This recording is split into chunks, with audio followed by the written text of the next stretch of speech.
Good morning student. In this next topic, types of physical quantity. சரியா, types of physical quantityல அதில் 2 types இருக்கும். Fundamental or base quantity ஒன்று, then derived quantity. சரியா, second types கொடுத்துருப்பாங்க. இது ரெண்டுமே important 2 mark question. Then fundamental or base quantity are quantities which cannot be expressed in terms of any other physical quantity. சரியா, அதாவது ஒரு term என்ன பண்ணக்கூடாது அப்படின்னா ஃபிசிக்கல் குவான்டிட்டியால் எக்ஸ்ப்ரெஸ் பண்ணக்கூடாது. சரியா, அப்போ ஒரு டேர்மை எந்த குவான்டிட்டியாக அதாவது ஃபிசிக்கல் குவான்டிட்டியால் எக்ஸ்ப்ரெஸ் பண்ண முடியாதோ அது எல்லாமே ஃபண்டமெண்டல் ஆர் பேஸ் குவான்டிட்டி, அதாவது which cannot be expressed in terms of any other physical quantity. சரியா, அதாவது எனி அதர் ஃபிசிக்கல் குவான்டிட்டியோட டேர்மை எக்ஸ்ப்ரெஸ் பண்ண முடியாது. சரியா, which cannot be expressed in terms of any other physical quantity is called என்னது, fundamental or base quantity. Example length இருக்கும், then mass, time, electric current, temperature, then luminance intensity and amount of substance இருக்கும். அது மாதிரி derived quantity statement that can be expressed in terms of fundamental quantity. சரியா, fundamental குவான்டிட்டியோடைய express, சரி, in terms of எக்ஸ்ப்ரெஸ்ஸை தான் then derived quantityன்னு சொல்கிறோம். Then area, volume, velocity, acceleration, force, இதெல்லாமே தென் derived quantityக்கு எக்ஸாம்பிள் கொடுத்துருப்பாங்க. சரியா, அதாவது ஃபிசிக்கல் குவான்டிட்டியால் எக்ஸ்ப்ரெஸ் பண்ண முடியாது, cannot be expressed in terms of குவான்டிட்டி எல்லாமே ஃபண்டமெண்டல் குவான்டிட்டி தான். சரியா, இன் டேர்ம்ஸ் ஆஃப் ஃபண்டமெண்டல் குவான்டிட்டியை எக்ஸ்ப்ரெஸ் பண்ணலாம். சரியா, எந்த குவான்டிட்டியெல்லாம் எக்ஸ்ப்ரெஸ் பண்ணுறியோ சரியா அந்த டேர்ம் குவான்டிட்டியெல்லாம் derived குவான்டிட்டின்னு உனக்கு ரெப்ரசன்ட் பண்ணியிருப்பாங்க. இதுக்கு எக்ஸாம்பிள் இருக்கும். நெக்ஸ்ட்டு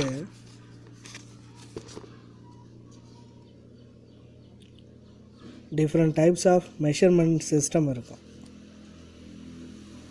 சரியா, a completely set of units which is used to measure all kinds of fundamental or derived quantity is called system of units.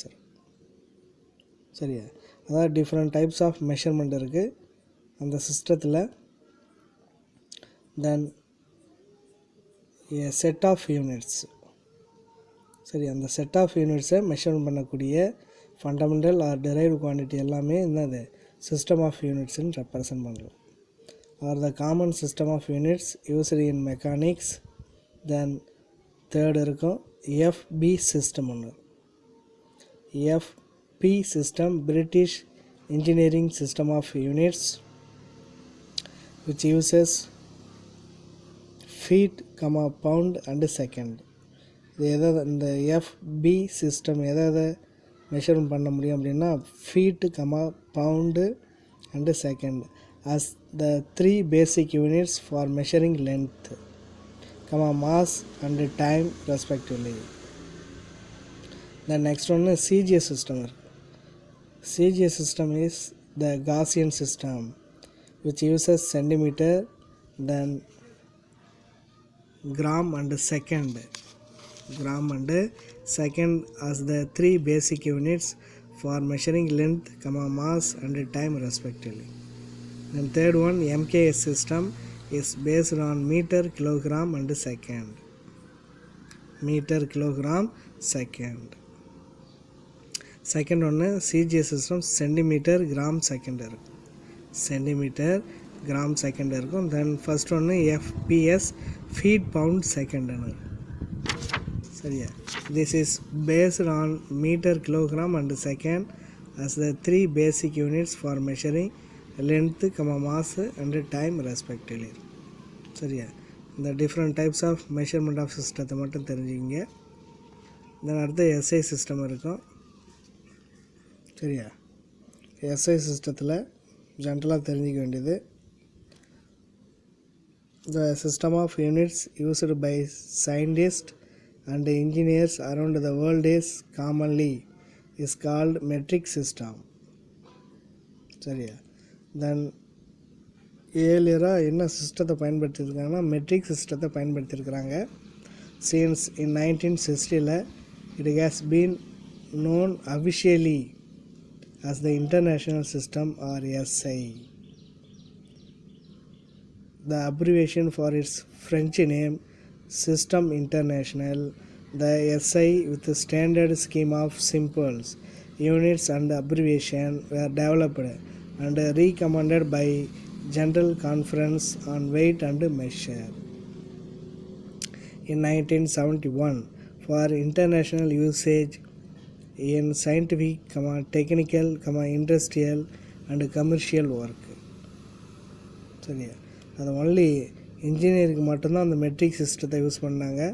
ஆனால் இந்த எஸ்ஐ சிஸ்டத்துங்கிறது சயின்டிஃபிக்கும் யூஸ் பண்ணலாம், technical and industrial commercial work எல்லாத்துக்கும் use பண்ணலாம். தென் இதனுடைய advantage இருக்குது. SI சிஸ்டத்துடைய advantage ஒரு 3 கொடுத்துருப்பாங்க. அது 2 மார்க்கில் கேட்கலாம், அதை ஃபாலோ பண்ணும். The system makes use of only one unit for one physical quantity, which means the rational system of units. இந்த எஸ்ஐ சிஸ்டத்தை எதுக்கு பயன்படுத்தலாம் அப்படின்னா only one unit for physical quantityக்கு மட்டும் யூஸ் பண்ணலாம். சரியா. அதுதான் which means a rational system of unitsனு பேர். Second, in this system all the derived units can be easily obtained from basic and supplementary unit, which means it is a coherent system of units. Coherent means சமமா, equal R ஓரியல்னு அர்த்தம். சரியா. அதாவது ஒரே சமமான அலகு அமைப்புன்னு அர்த்தம். a coherent system of units. Then third one, it is a metric system, which means that multiplies and sub-multiplies can be expressed as power of 10. சரியா. Then SI சிஸ்டத்துடைய third advantage multiply and sub multiply சிஸ்டத்துக்கு நாம் use பண்ணலாம். சரியா. Some basic quantities and units கொடுத்துருப்பாங்க. ஒரு 6 or 7 basic quantity இருக்கும். அதில் maximum electric current, then temperature, then amount of substance, then luminance intensity. மற்றெல்லாம் லென்த்து, மாஸு, டைம் எல்லாமே பேசிக் கான்செப்ட் தான். சரியா. ஆனால் இந்த electric current or temperature, then amount of substance, then luminance intensity. சரியா. இதனுடைய யூனிட்டு தென் சிம்பிள் இருக்கும். அதுக்கு டெஃபினேஷன் கொடுத்துருப்பாங்க. சரியா. அந்த டெஃபினேஷனை ஃபாலோ பண்ணிக்கங்க. இந்த டெஃபினேஷனில் எலக்ட்ரிக் கரண்ட்டுடைய யூனிட் ஆம்பியர் இருக்கும். 1 ஆம்பியருக்கான ஸ்டேட்மெண்ட்டு 1 ஆம்பியருக்கான ஸ்டேட்மெண்ட்டு சில நேரங்களில் 2 மார்க் கொஸ்டினில் கேட்கலாம். Define 1 ampere. சரியா. அதே மாதிரி டெம்பரேச்சருடைய யூனிட்டு கெல்வினுடைய ஸ்டேட்மெண்ட்டு இருக்கும். 1 கெல்வினுடைய ஸ்டேட்மெண்ட். அடுத்தது 1 மோல் இருக்கும். சரி, அதெல்லாம் பேசிக்காக உனக்கு 6th கொடுத்துருப்பாங்க. சரியா. இந்த கெல்வினு 1 கெல்வினு 1 மோலு 1 கேண்டிலா இதெல்லாமே பேசிக்காக 6th 7th இருக்கும். சரி, எக்ஸஸாக இந்த 1 ஆம்பியர் மட்டும் ஹையர் செகண்டரி கிளாஸில் பேஸாக இருக்கும். இந்த 1 ஆம்பியருக்கான ஸ்டேட்மெண்ட்டை மட்டும் ஃபாலோ பண்ணி